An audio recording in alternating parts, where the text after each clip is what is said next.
هلو، شلونكم؟ ان شاء الله تكونوا بألف خير. رجعت لكم فيديو جديد اليوم. get ready with me. راح اخذكم step by step حتى تشوفون شلون بدلت، شلون سويت سكين كير مالي، شلون سويت شعر. قبل ما نبلش بالفيديو لا تنسون تسووا لي سبسكرايب، لا تنسون تسووا لي لايك، ولا تنسون تفعلون الجرس حتى كل ما اشوف شي جديد يوصلكم اشعار. ويلا خلينا نبلش بالفيديو. اوكي حبايب قلبي، هسه مثل تشوفون انتو الوجه كلش مورم، وهسه توني قاعدة من النوم ولازم نعالج هذا الموضوع. ما راح اطلع مكان، راح اروح بيت قرايبي واتغدى، فكلش ما يحتاج ميك اب هواية او اي شيء، بس اريد اسوي حواجبي وشوية اعدل خلقتي لانه كلش يعني مورمة حاليا. راح بالحواجب هسه، انتم ما مبين يمكم بس هي طالعة. أنا الحمد لله حواجبي مو من هذول الثخان فما يبين كلش هواية، فراح ابدي بالحواجب وبعدين نبدي نسوي سكين كير مالتنا ونشوف شو نسوي بعد. يلا خلينا نبلش بالحواجب.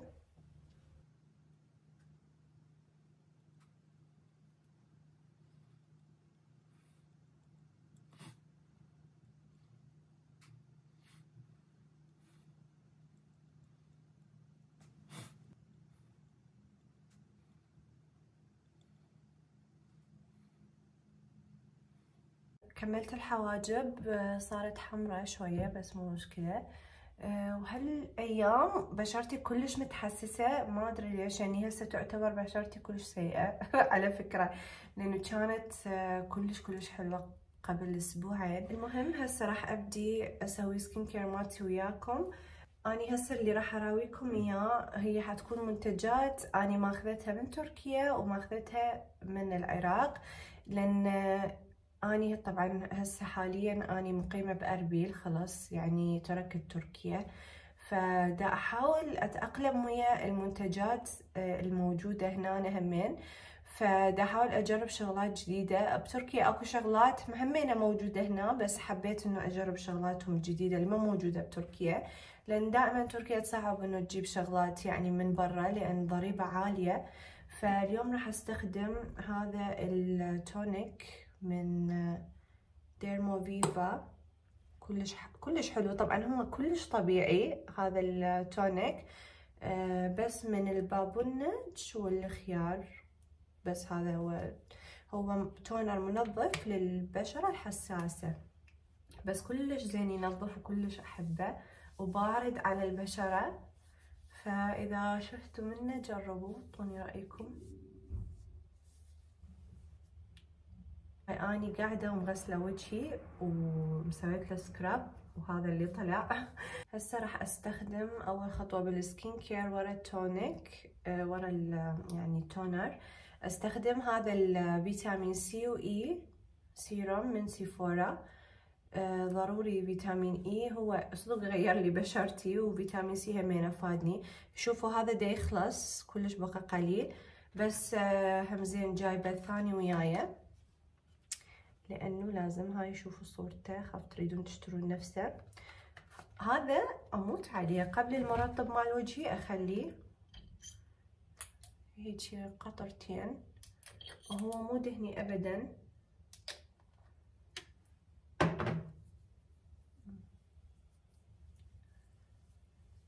وهذا اعتقد طبيعي، يعني مكتوب 98% طبيعي. هسه اني صارت استخدم منتجات اكثر شي طبيعية، الشعري لوجهي، فتركت اي شي كيميائي. دا احاول يعني شقد ما اقدر يكونون الشغلات دا استخدمها طبيعي، طبعا مو كل شي بس يعني دا احاول. ورا السيرم راح استخدم هذا سيسا بلاست بوم من لاروش بوسي، ما اعرف اذا لفظته صح لو لا. هذا المرطب كلش احبه، هم صار لي سنة ونص عليه. هو مرمم للبشرة، حتى اذا تخلوه على جروح او شي على جسمكم همين يرمم، كلش حلو. بس اني احب الترطيب ماله لانه يوالم بشرتي بكل الحالات، ينطيني جلو يخبل. شوفوا الجلو، يعني اني بشرتي دهنية بس هو ينطي جلو، ما يبين انه دهني، ينطي نضارة ولمعة صحية للبشرة. شوفوا كلش احبه. هسه بنات هسه راح استخدم هذا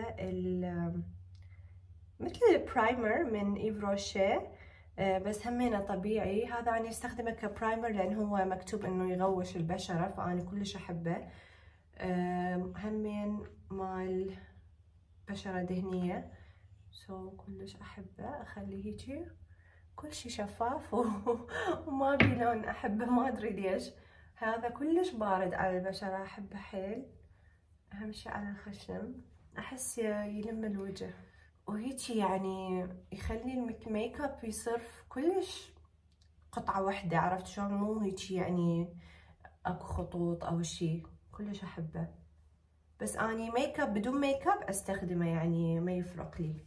ويا السكين كير مالتي مال نهار ويا الميك اب همين اسوي. اوكي بنات هسه راح استخدم من سيفورا همينه هذا الكريم جوا العين بهيلورونيك اسيد. اكو منه انواع، طبعا اني اللي هيلورونيك اسيد، يعني اكو واحد ثاني همينه بس يعني مو ازرق وردي، هاي الكتابه تكون. اني احب ابو الهيلورونيك اسيد لان ينطيني ترطيب كلش حلو، فاخلي كلش قليل وشوفوا ايش قد راح يصير هوايه. هو طبعا صار له كوما عندي، وشوفوا بعده مليان، حتى سعره كلش مناسب، احبه كلش. بدي ادمج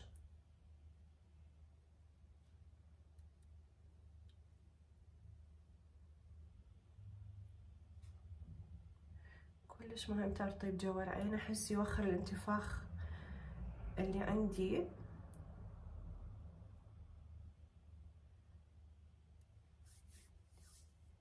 هسه البشرة كلش اوكي. قلت لكم ما راح اخلي ميك اب، راح اخلي بس تنت وهايلايت. احب هيجي لوك، يعني يكون انه استوني قاعده من النوم، بس انا مو استوني قاعده من النوم. فاخلي هذا التنت ويا شو اسمه ويا هايلايت كلش حلو يطلع. ادمجه بايدي، مرات ادمجه بالفرشه لما اكون خاله فاونديشن جوا التنت، لان هذا التنت انا استخدمه حتى ويا الميك اب مالتي. فاليوم اسوي لكم ميك اب لوك، واراويكم ميك اب روتين، او اراويكم الميك اب اليومي مالتي هسه هالفتره، لان كلش تغير عن قبل. اذا تشوفون ميك اب اليومي مالتي قبل يفرق كلش عن هسه. راح اسوي لكم فيديو عليه. واخلي طبعا على خشمي كلش احب اخليه تنت. هسه يبين هواي، بس بعدين هو ويا الوقت راح يندمج ويا الكريمات ويروح. اخليه على شفتي همينه.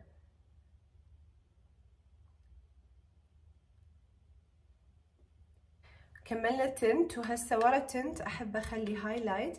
اخذت هذا الهايلايت من فد كوزمتيك بالعراق باربيل، يعني استخدم هذا اللون بنات. يعني لا سوري، استخدم هذا اللون اني، هذا كلش فاتح بنات. يعني باربيل او بالعراق بشكل عام ميك اب رخيص كلش بالكوزمتكس. اكو يعني هيجي كوزمتكس حتى ما حد يعرف بيها، يعني مو هذول الكلاسي ليدي وهاي الشغلات، هذول الكوزمتكس الكبيره شهيره وخاتون وفانيليا، لا. يعني اكو كوزمتكس ما معروفين هيجي، يعني بس هيجي ويا الماركت. فاشتريت وقلت خلي اجرب، كلش احب هذا اللون مال هايلايت اني على بشرتي. واشتريته ب3000 دينار. وشوفوا اللمعة مالته، يعني اللمعة مالته عبالك. انا احب الهايلايت يكون مثل الماي، لانه احب يبين مثل بشرتي بالضبط.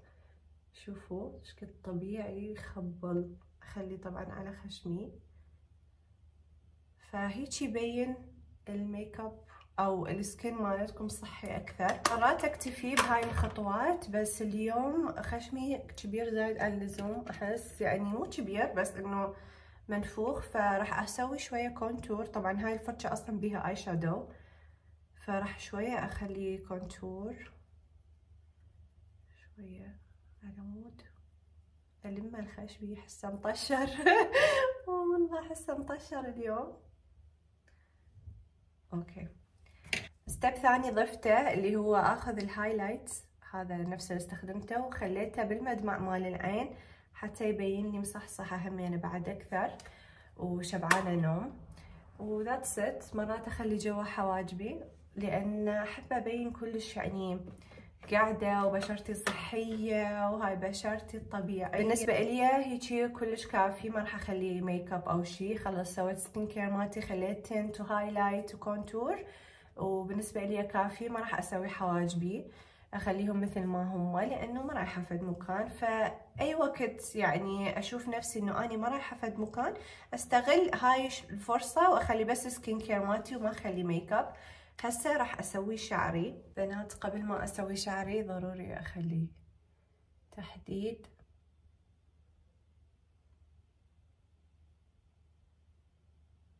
تشوفون هيجي رسمت الشفة، واخلي مرطب نيفيا مالتي، هذا مال شفة صار لي كوم ما استخدمه.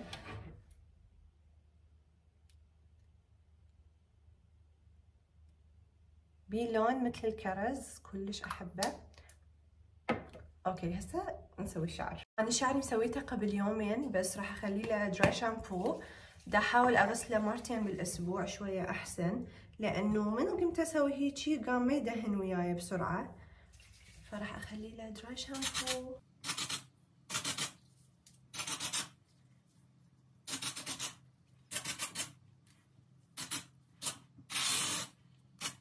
غرقته دراي شامبو. كلش احب هذا الدراي شامبو، همين جبته وياي من تركيا من ماركت اوربان. كلش احبه، يخبل ما يسوي ابيض. امشط شعري.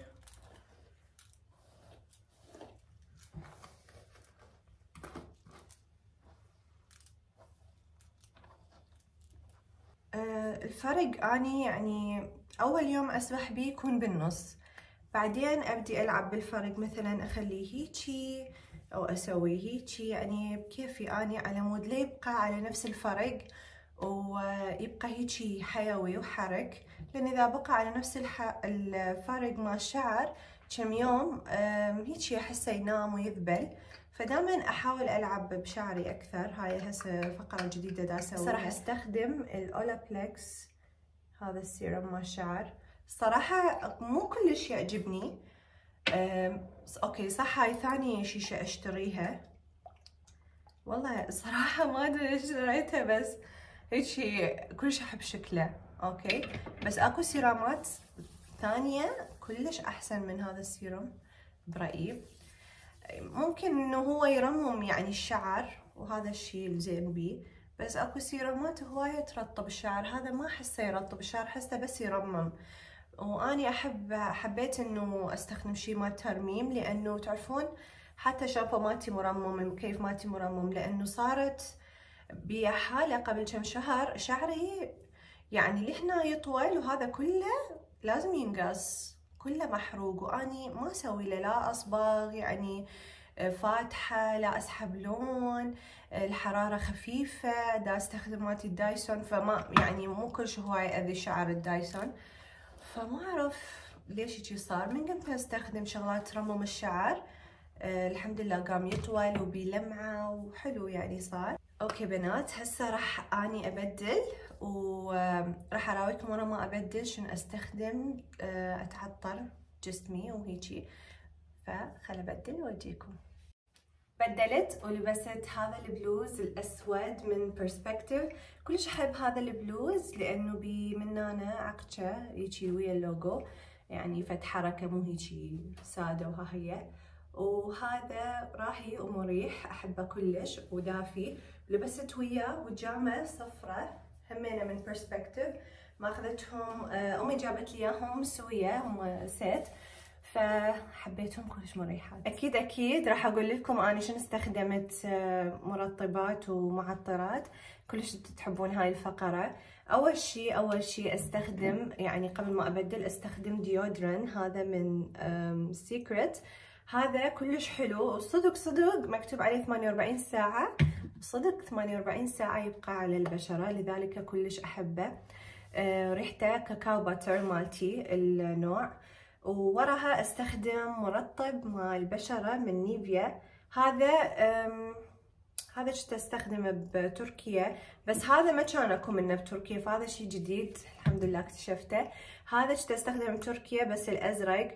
وصدقوني نيفيا اللي مكتوب عليه 48 ساعة دائما يكون يعني صدق ترطيب قوي وريحته دائما طيبة، فانصحكم تاخذون منه. ويا المرطب مال نيفيا استخدم هذا من بايو اويل، اكيد سامعين بيه لانه هسه كلش يعني مسوين عليه تسويق قوي، والصراحة يستاهل كلش ترطيبه، يخبل وعالي وريحته طيبة، ويعني ما يسوي زيت، يعني بسرعة تمتص البشرة. وصح زيت بس بسرعة تمتص البشرة. أنا جربت زيوت وهذا أحسن واحد، وكلش أنصحكم بيه، فيخبل. أنا ذولا أخبطهم سوية وخليهم على بشرتي.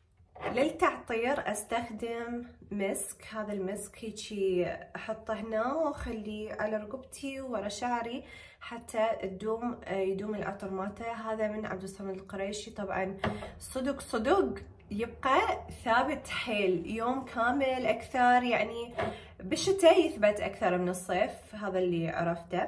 واخير شيء للبودي ميست، يعني استخدم هذا من فيكتوريا سيكريت، ما مبين بس هو اسمه فلورال ماسك. اوكي حبايبي، ولهنا نكون وصلنا لنهاية الفيديو. اتمنى عجبكم.